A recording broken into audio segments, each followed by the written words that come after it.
In both of these markets, and I visited Brazil recently, I was there 3 weeks ago, there's a sense that there is a global recession going on. So that's the first thing. They share that experience with us. The difference this time is that there's a sense that they can survive and come through on their own, and they're not particularly tied to the dollar and to the US, what's happening in the US. And that's important because in all other crises, until this one, whenever the United States sneezed, Brazil and Mexico would die of the influenza because they were so tied to the dollar. Now these markets are mature in their own right, and yes, there's a sense that their stock markets have fallen 30–40% like ours have, but they never had the subprime exposure, they haven't had the credit swap exposure, their banks have been much better regulated than ours have, their citizens haven't been used to taking out mortgages at all for large properties, which is our biggest individual loan in life. So they haven't had this kind of scandal, if you like, and the trouble and the problems that go with it. And because of the much more robust trade between the likes of Mexico and Brazil and China, which are still very vibrant markets, although they're down, there's a sense that they will get through it. And an indicator of that is that both markets, both countries have revised their expectations of growth for 2009, but they're still positive.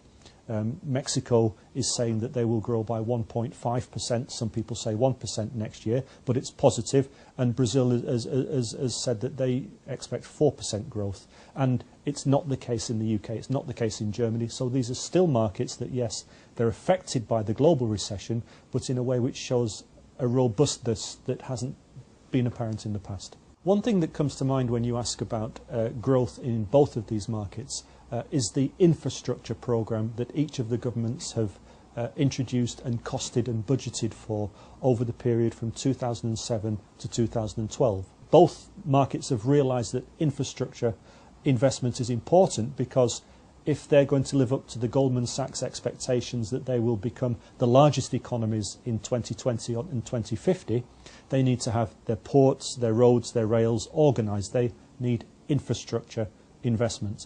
And the infrastructure in both of these markets has been seen as an impediment to economic development. So in both markets, a national infrastructure development programme, they have different acronyms in each market, has been introduced and costed.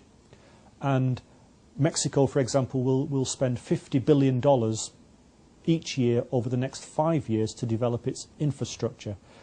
The model that they're using is based on the PPP model, public-private partnerships, and they realise that PPP was invented in the UK. We do it best, we've been doing it since the 1980s.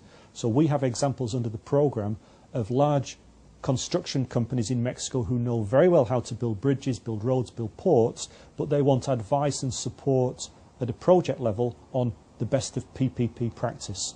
And they're coming over to the UK and asking us to put them in touch with. So that's one opportunity.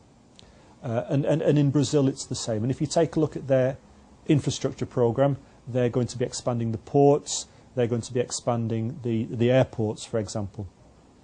Do they know how to build airports and ports? Yes, of course they do. But what they need is the kind of tier 2 and tier 1 supplies into that, and whether that's crowd control at an airport, whether it's software to regulate the borders and frontiers and the passport control. So yes, in each market, the infrastructure programme is a huge costed project which stands out and brings opportunities, specific opportunities to UK sectors. And British expertise, which is part of the support network, has cottoned on to that, and they've taken missions out to these markets, successful trade missions, offering the kind of PPP support that's looked for.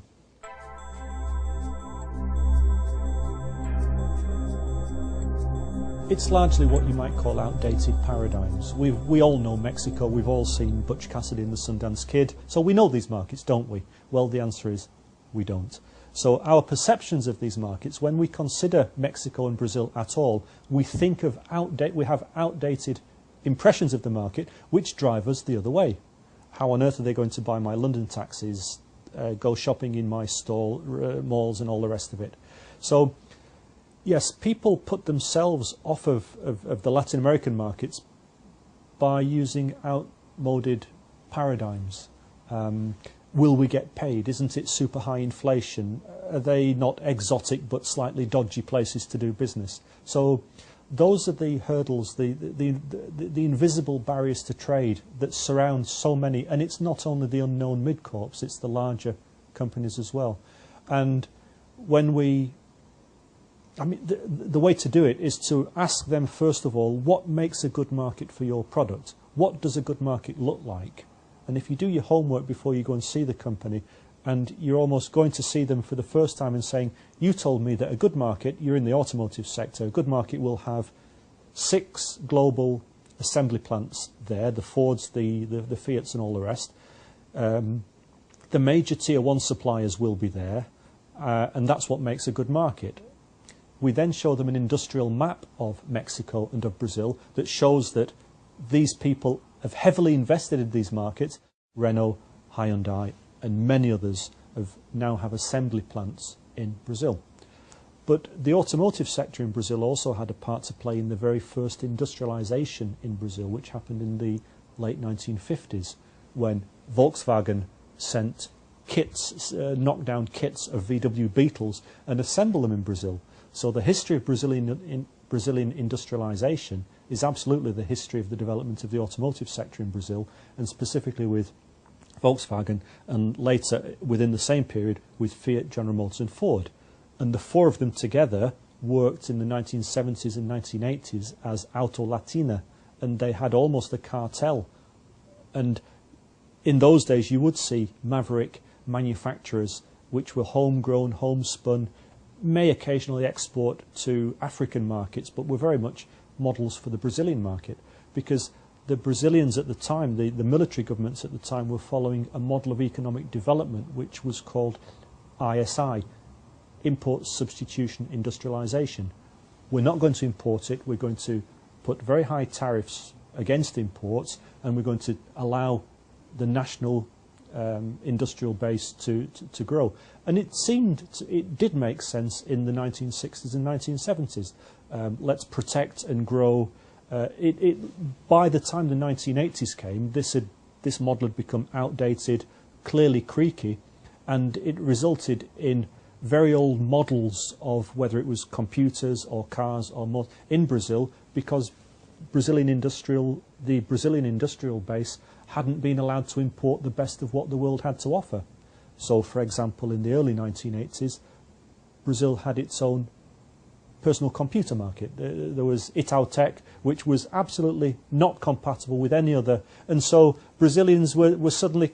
And if in the 1980s, when in the 1980s it became important for Brazil to globalize and to compete on a world stage, they couldn't do that because their machines were creaky, their production level was poor. And the first opportunity in modern Brazil for UK companies and other European companies was the sales of capital equipment into Brazil, which would allow, first of all, the Brazilian government lowered import duties on all sorts of things. It suddenly meant that the cold winds of competition were blowing in Brazil for the first time. Brazilian manufacturers no longer had the market all to themselves, but they were also able to modernise, and they imported the best that Birmingham and Manchester and the UK had to offer in terms of production machinery, cutting, tool-making machinery, CNC and all the rest of it. So that was the first opportunity.